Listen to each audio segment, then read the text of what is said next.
उपसारणिक कैसे निकालते हैं और सहखंड कैसे निकालते हैं, ठीक है, दोनों चीजें अपन यहाँ पे डिस्कस करेंगे, ठीक है। तो उपसारणिक और सहखंड यहाँ पे मैं पहले लिख लेता हूं उपसारणिक, और बाद में मैं बात करूंगा किसकी, सहखंड की। तो उपसारणिक और सहखंड दो चीजें हैं मेरे पास में। तो उपसारणिक को मैं ए से रिप्रेजेंट करता हूं और सहखंड को मैं एफ से रिप्रेजेंट करूंगा, ठीक है। उपसारणिक को ए से और सहखंड को एफ से डिनोट करते हैं। सहखंड यानी फैक्टर होता है तो एफ से कर लिया, और उपसारणिक यानी एडजॉइंट होता है तो उसको मैंने ए से रिप्रेजेंट कर लिया, ओके। तो उपसारणिक और सहखंड दोनों में क्या डिफरेंस है, दोनों में अंतर क्या है? अंतर की कोई बात नहीं है। यदि आपको उपसारणिक आता है तो आपको सहखंड निकालने में प्रॉब्लम नहीं आएगी। उपसारणिक बहुत इजी है आपका निकालना। जैसे कि मेरे पास में कोई भी मैट्रिक्स है, जैसे कि अपने पास में मैट्रिक्स की मैं बात कर लिया या डिटरमिनेशन की अपन बात कर लेते हैं, तो डेल बराबर जैसे मेरे पास में आ गया 2 3 4 5 6 7 8 1 2, ओके। ये डेल बराबर है मेरे पास में, ये डेल बराबर आ गई मेरे पास में। तो यहां पे मैं बात करूंगा डेल की, तो उपसारणिक निकालना है तो उपसारणिक के लिए ये जो मेरा अवयव है, ये अवयव है a11, ये है a12, a13, a21, a22, a23, a31, a32 और a33। यही तो था ना अपने पास में, ऐसे तो रिप्रेजेंट करते थे अपन, ठीक है। तो यहां पे मैं a11 निकालूंगा, a12 निकालूंगा, a13, क्योंकि a से मैं किसको रिप्रेजेंट कर रहा हूं, उपसारणिक को रिप्रेजेंट कर रहा हूं। तो उपसारणिक a है। अब a11 का मतलब इसका 2 का उपसारणिक, a12 का मतलब 3 का उपसारणिक, a13 का मतलब 4 का उपसारणिक, फिर ऐसे ही a21 यानी कि दूसरी रो का पहला कॉलम का यानी कि 5 का उपसारणिक। इसी प्रकार से a22 यानी 6 का उपसारणिक, इसी प्रकार से a23 यानी कि 7 का उपसारणिक, ठीक है।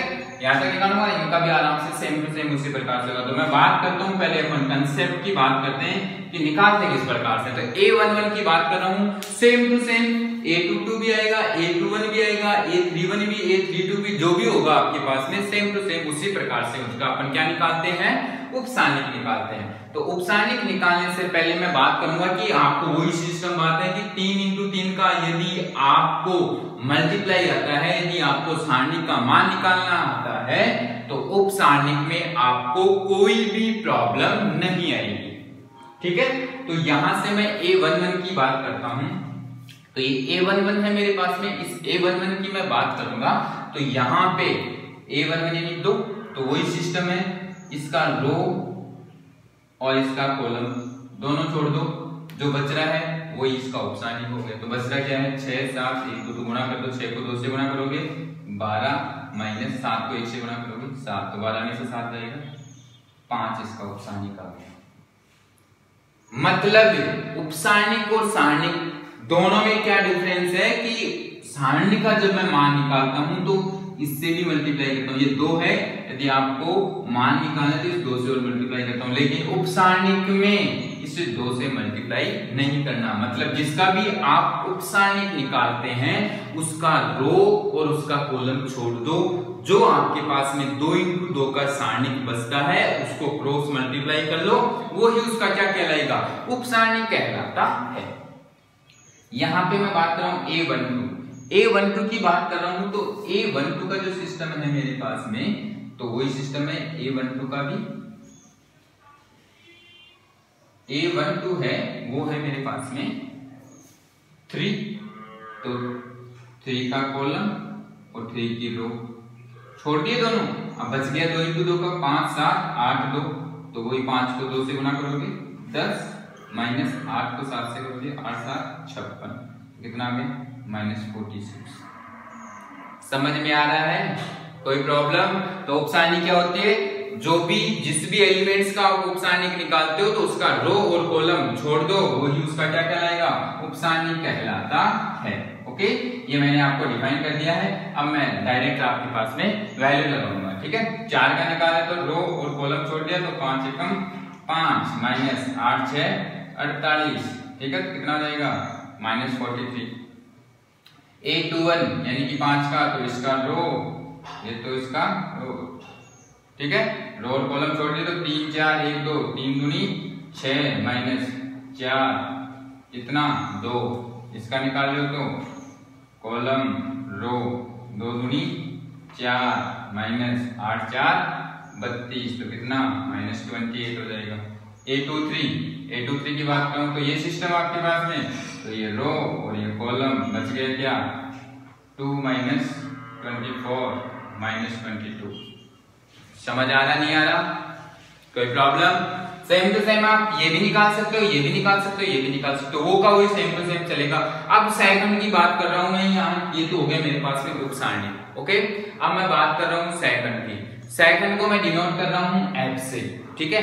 तो जैसे मेरे को यदि F11 निकालना, तो यानी कि Fij का जो फॉर्मूला होता है वो होता है -1 to the power i plus j aij, ये फॉर्मूला होता है।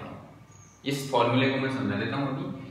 जैसे कि मेरे को ij यानी कि F11 निकालना है, तो i का वैल्यू भी 1 और j का वैल्यू भी 1, और -1 टू दी पावर i का वैल्यू 1 j का वैल्यू भी 1, तो 1 और 1 कितना आ जाएगी 2, और aij यानी कि 1 1 निकाला तो a11, तो F11 बराबर -1 का स्क्वायर प्लस का 1, लिखने की जरूरत नहीं है।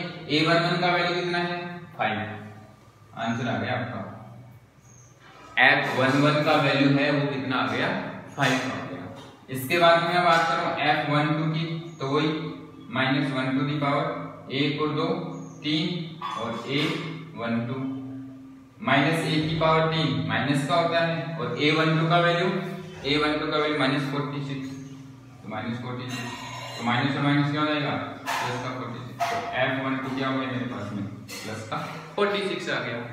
तो इसी प्रकार से मेरे पास में सेकंड है वो सिर्फ और सिर्फ उपसारणिक से प्राप्त होते हैं। तो सेकंड यदि क्वेश्चन आपके पास में एग्जाम में आता है कि किसी भी सारणी का यदि आपसे सेकंड निकलवाता है, तो सीधी सी बात है उसमें आपको उपसारणिक निकालना ही पड़ेगा, ठीक है। वहां पे उपसारणिक आप निकालते, हाँ सर।